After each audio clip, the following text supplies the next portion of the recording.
కడపలో కాంగ్రెస్ పార్టీకి big shock తగిలింది. కాంగ్రెస్ పార్టీ రాష్ట్ర ఉపాధ్యక్షులు, కాంగ్రెస్ పార్టీ సీనియర్ నాయకులు నజీర్ అహ్మద్ కాంగ్రెస్ పార్టీకి రాజీనామా చేశారు. APCC chief YS Sharmila Reddy Congress party పగ్గాలు చేపట్టిన తర్వాత కాంగ్రెస్ పార్టీకి పూర్వ వైభవం వస్తుందని కాంగ్రెస్ పార్టీ నాయకులంతా అనుకున్నామన్నారు.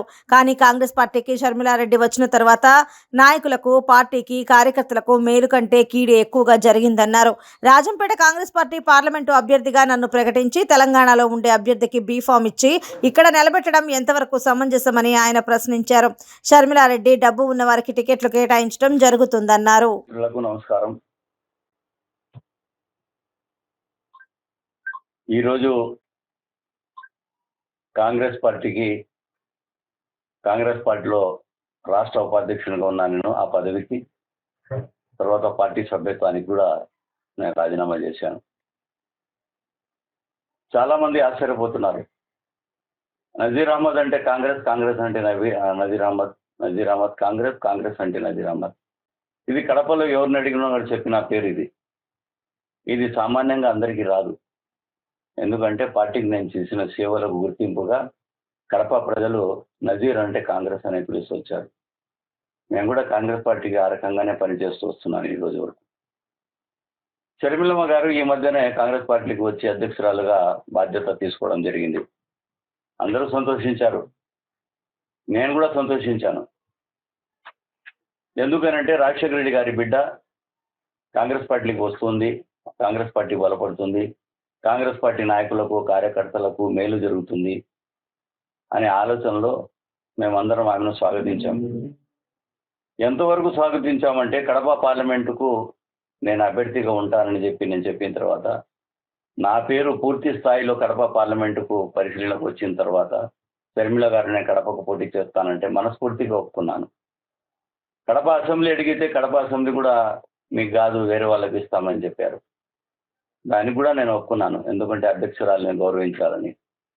రాజంపేట పార్లమెంటు నాకు ఇవ్వండి అని అడిగితే సరే అని నాయకులందరూ కలిసికట్టుగా నన్ను ఏఐసిసికి నా పేరు ఒక్క పేరు స్క్రీనింగ్ కమిటీ ద్వారా పంపించి అక్కడ ఆమోదమైంది. పేపర్లకు కూడా వచ్చింది రాజంపేట పార్లమెంటుకు నజీర్ అహ్మద్ క్యాండిడేట్ అని. నేను ప్రచారం కూడా మొదలు పెట్టుకున్నాను, మొత్తం చేశాను కూడా. అయితే ఏం జరిగిందో ఏమో నాకైతే అర్థం కాలేదు.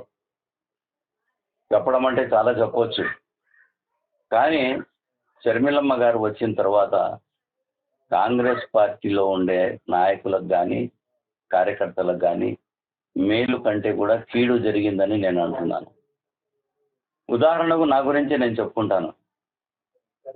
2013 నుంచి 2024 వరకు నగర అధ్యక్షునిగా, జిల్లా అధ్యక్షునిగా, రాష్ట్ర ప్రధాన కార్యదర్శిగా, ప్రస్తుతం రాష్ట్ర ఉపాధ్యక్షునిగా, మేనిఫెస్టో కమిటీ మెంబర్గా, పులివెందుల కన్వీనర్గా, అన్నమయ్య జిల్లాకు 2 సార్లు ఇన్ఛార్జిగా, అనంతపురం జిల్లాకు 2 సార్లు ఇన్ఛార్జిగా, ఈ రకంగా కాంగ్రెస్ పార్టీ నాకు ఇచ్చిన బాధ్యతలను ఒక క్రమశిక్షణ గల కార్యకర్తగా నేను బాధ్యతలు నిర్వహించాను. మరి అటువంటి నాకు రాజంపేట పార్లమెంటుకు నా పేరు అనౌన్స్ చేసి స్వయంగా ఆమె అనౌన్స్ చేసింది, నజీరన్న మీకు రాజంపేట పార్లమెంట్ ఇస్తున్నామని చెప్పి. మరి ఆ తర్వాత ఏం జరిగిందో ఏంటో తెలియదు, కానీ ముఖం తెలియని వ్యక్తి మన ప్రాంతంలో కడప జిల్లాలో కానీ అన్నమయ్య జిల్లాలో కానీ కాంగ్రెస్ పార్టీ కార్యకర్తలే లేనట్టుగా, ఎక్కడో తెనాలిలో వ్యక్తి, తెలంగాణలో ఉండే వ్యక్తి, ఆ వ్యక్తిని తీసుకొచ్చి పార్లమెంటుకు నిలవడం అని చెప్పి బీఫామ్ ఇచ్చేయడం అంటే ఎంతవరకు సమంజసం? ఇది న్యాయమా? నా ఒక్కడి గురించి నేను బాధపడడం లేదు, ఇటువంటి చాలా ఉన్నాయి.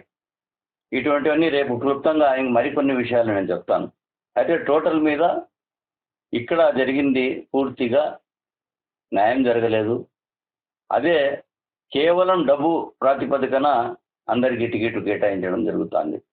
అదే రాజశేఖర రెడ్డి గారు ఉంటే ఎవరైతే పార్టీకి కష్టపడి పనిచేశారో, ఎవరైతే సేవలు చేస్తున్నారో వారి దగ్గర డబ్బులు లేకపోయినా కూడా వారిని పిలిపించి వారికి టికెట్ ఇచ్చి గెలిపించే బాధ్యత రాజశేఖర రెడ్డి గారు తీసుకోవడం అనేది మేము చూసాం.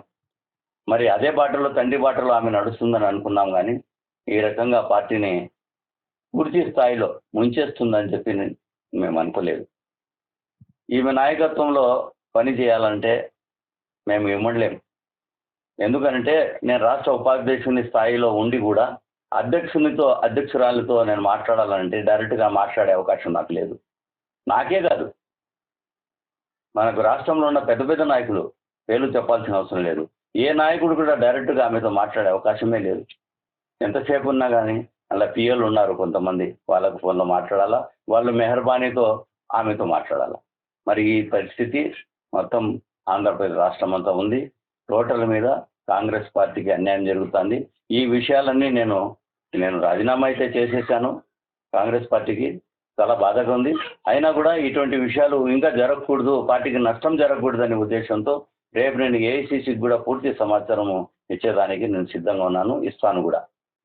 ఇంకా మీరు ఏదైనా అడగాలంటే అడగండి. ఈ కార్యకర్తలు, నాతో పాటు పనిచేసిన కాంగ్రెస్ పార్టీ అభిమానులు వీళ్ళంతా ఉన్నారు. వాళ్ళతో మాట్లాడి వాళ్ళ సూచనల సలహా మేరకు మళ్ళీ నేను ఏదన్నా నా కార్యాచరణను నేను అప్పుడు ఆలోచిస్తాను. ఇప్పుడు మటుకు నేనేం చెప్పలేను.